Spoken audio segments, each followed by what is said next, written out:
or Superman. Superman was based upon the controversy stories of St. Mark's Gospel. You know, I was the uh, white Superman, and the humble person, Jesus, who came on a bicycle to Easter Vigil, was the suffering servant, the poor, the Anoim, the poorest of the world, the ordinary man. And by preaching and teaching, you got this stuff to be poignant in their lives, or the ones who meant business.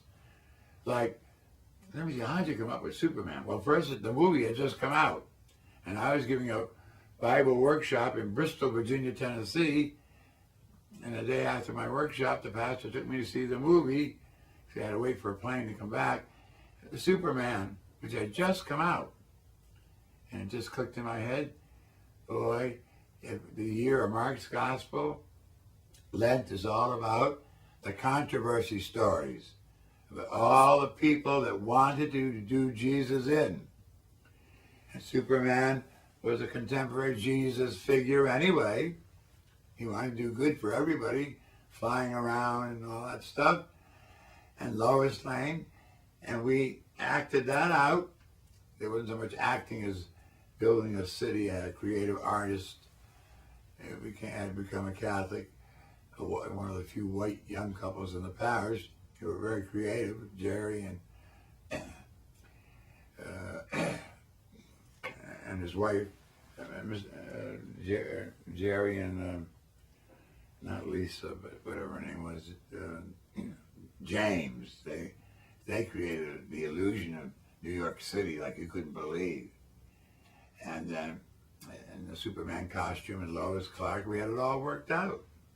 So you read the gospel, then you interpret the gospel and added at the end what it meant today, and you had it in front of you.